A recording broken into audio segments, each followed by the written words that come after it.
Hello everybody, आज हम पढ़ेंगे SR latch and flip flop using NAND gate. जैसा कि हमने पिछली वीडियो में पढ़ा था एसर लैच और flip flop using NOR gate. और अगर किसी ने वो नॉर गेट वाली वीडियो देखी है ना तो उसको ये झट से समझ आ जाएगी। तो मैं यही रिकमेंड करूँगी कि आप पहले नॉर गेट वाली वीडियो देख लें तो आपको ये फटाफट से समझ आ जाएगी। अच्छा, हमारे पास ना ये दो इनपुट्स हैं। हम एक का नाम एस आर, एक का नाम एस है और एक का नाम है आर। ठीक है। अच्छा, नॉर गेट में होता है कि हमने ना क्यू जो होता है ना वो नीचे रखना होता है, जबकि नैंड गेट में होता है कि हमने क्यू को ऊपर रखना होता है और क्यू बार को हमने नीचे रखना होता है। ठीक है। अब ना हम एक साइड पे ना यहाँ पे लिख लेते हैं। हम जैसे फर्स्ट करें ये ए बी और यहाँ पे सी। ठीक है। हमने नैंड गेट इसको अभी हम यहाँ पे लिखने हैं 0 0 1 1 और यहाँ पे 0 1 0 1। ओहो, ये ठीक है। अब नैंड गेट को हम कैसे 0 0 अगर होगा तो क्या होगा, तो इसमें क्या होता है 0 0 पे आएगा 1। जहाँ पे भी 0 आ गया वहाँ पे हम 1 लगा देंगे। 0 आ गया, 0 आ गया, 1 आ गया। अब जहाँ पे यहाँ पे 0 नहीं है तो हम यहाँ पे 0 लगा देंगे। ठीक है। इसमें ये होता है, मतलब एक भी 0 आ गया तो हमारे पास जो आउटपुट है वो हमारे पास 1 आएगी। ये इसका हमारा ट्रुथ टेबल कहता है, नैंड गेट का ट्रुथ टेबल ये कहता है। तो अब हम यहाँ पे आ गए हैं दोबारा इस डायग्राम पे। ठीक है। जैसे कि पिछली जो है थी नॉट गेट वाली, उसके यहाँ पे नॉट गेट बनाने थे तो वो और गेट बनाने थे यहाँ पे, तो वो फिर हमारे पास ये नॉट गेट की डायग्राम बन जानी थी। और यहाँ पे हम एंड गेट बनाएंगे और अगर साथ में ये लग गया तो मतलब ये नैंड गेट हो गया। वो भी यहाँ पे और बनाने थे और अगर इसके साथ ये लग गया अंडा सा तो भी वो क्या बन गया, नॉट गेट बन गया। तो ना हम सबसे पहले ना सॉल्व करते हैं इस वाली को, सेकंड वाली को, 0 1 वाली को।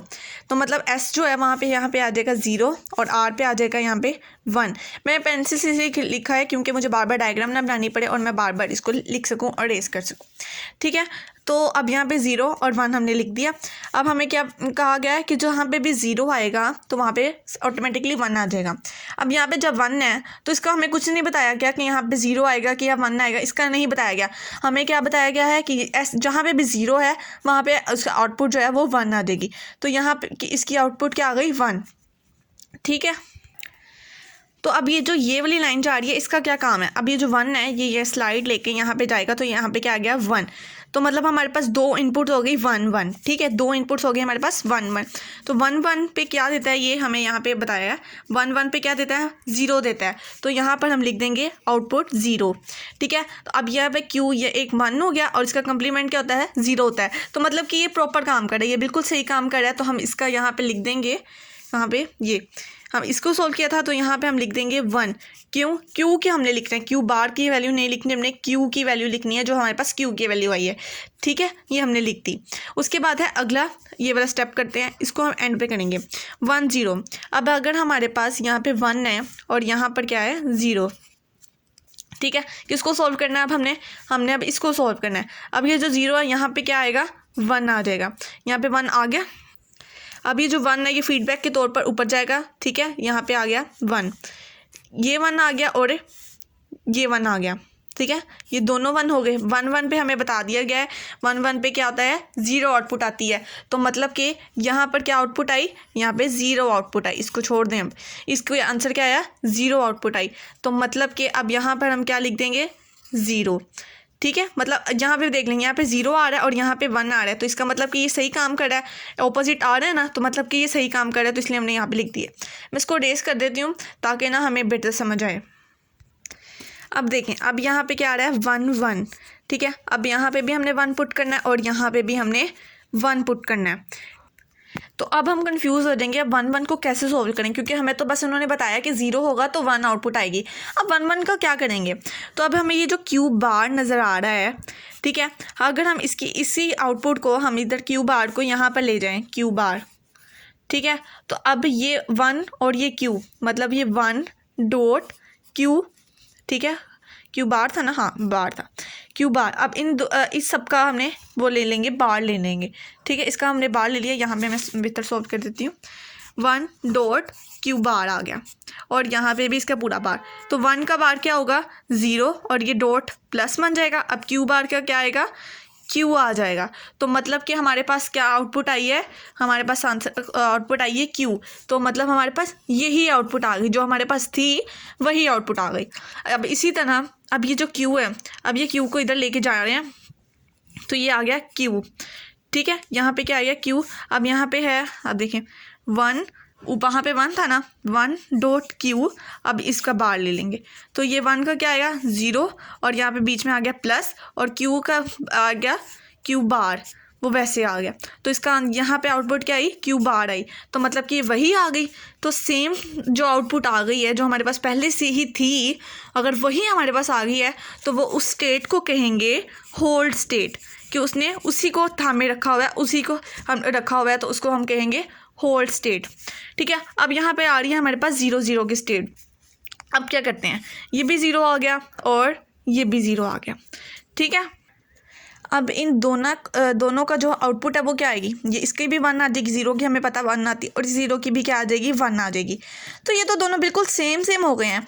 तो मतलब कि ये Q बार और Q ऑपोजिट तो है ही नहीं, तो इसका मतलब क्या हुआ कि ये प्रॉपर काम नहीं कर रही, और फिर ये क्या है इनवैलिड है। अगर किसी ने नॉट गेट वाली वीडियो देखी है तो उसको समझ आ जाएगी कि ये यहाँ पर ये उल्टा हो गया। यहाँ पे पहले जो है था वो यहाँ पे होल्ड था, और यहाँ पे ये जो है पहले इनवैलिड, यहाँ पे इनवैलिड था। ठीक है, तो ये उल्टा हो गया। लेकिन आपको ये समझ के करेगा ना उसको बेहतर समझ आएगी। ठीक है, उसके बाद है फ्लिप फ्लॉप। जो फ्लिप फ्लॉप है, अब ये जो लैच है ना, ये बिल्डिंग ब्लॉक है किसकी, फ्लिप फ्लॉप की। अब फ्लिप फ्लॉप को देखते हैं उसकी डायग्राम कैसी है। ये देखो, इतना जो हिस्सा है ये सारा क्या है लैच का। अब और साथ में हमने ये एंड गेट 2 लगा दिए, 2 एंड गेट, उसमें भी हमने 2 एंड गेट लगाए थे, इसमें भी हमने 2 एंड गेट लगाए, और साथ में इसके आगे क्लॉक, एक इनपुट S है और एक इनपुट R है। ठीक है, ये सेम बिल्कुल वैसे है, बस हमने ये 2 एंड गेट पीछे लगा दिए और यहाँ पे क्लॉक लगा दी। क्लॉक अगर हम उसको करेंगे, क्लॉक पल्स करेंगे ट्रिगर, तो ही वो हमारा फ्लिप फ्लॉप बन जाएगा। बस इतनी सी बात है। अब इसका हम टेबल देखते हैं। टेबल में हम यहाँ पर लिखेंगे ट्रिगर। ठीक है, हर जगह हमने यहाँ पे ट्रिगर लिखना है। ठीक है, ट्रिगर लिखो। ठीक है, और उसके बाद ऐसे में लिखेंगे वही जो हमारे पास थी 0 0 1 1 0 1 0 1। ठीक है, अगर हमने रट्टा लगाना है ना तो मैं उसका ये कहूँगी कि जहाँ ये लिखा हुआ है ना उसका उलट कर दो, लेकिन मैं आपको समझा के करने वाली हूँ कि क्या करना है। ठीक है, अब देखो यहाँ पर है 0 0, मतलब इनपुट S0 और R इनपुट 0 है, तो मतलब हमने यहाँ पे ये 0 0 है।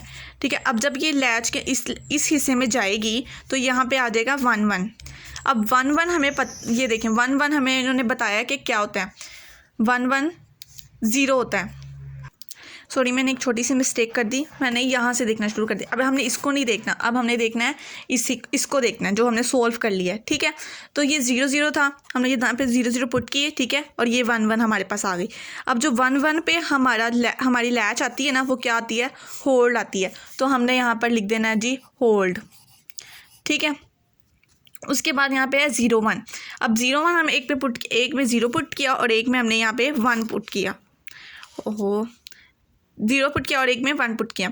ठीक है, अब 0 का यहाँ पे क्या आ जाएगा 1 आ जाएगा, और इस 1 का क्या आएगा 0 आ जाएगा। तो 1 0 में क्या आता है हमारे पास 0, तो यहाँ पे हम 0 लिख देंगे। ठीक है, उसके बाद है 1 0 पुट करना है। अब हम यहाँ पे 1 0 पुट करेंगे, ये यहाँ पे हमने लगा दिया 1 और यहाँ पर हमने लगा दिया 0, ये 0 लगा दिया। ठीक है, 1 0 लगा दिया। अब 1 क्या यहाँ पे पुट होगा, आउटपुट आएगी इसकी 0, और यहाँ पे 0 है तो इसकी आउटपुट क्या आएगी 1। 0 और 1 आ गई। तो अब 0 और 1 को देखते हैं। 0 और 1 की हमारे पास लैच क्या आई थी 1 आई थी, तो हम यहाँ पे 1 पुट कर देंगे, सिंपल। ठीक है, उसके बाद है 1 1। ठीक है, 1 1 हम अगर हम यहाँ पे पुट करते हैं 1 और यहाँ पे भी 1 पुट करते हैं, तो 1 1 यहाँ पे क्या आएगा 0 0 0 0 की हमारे पास क्या आई थी इनवैलिड, तो हम यहाँ पे लिख देंगे इनवैलिड। बस ये इतना सिंपल सा काम है, बस इतना सा करना है और हमारा ये एसिड लैच भी हो गई और एसिड फ्लिप फ्लॉप भी हो गया।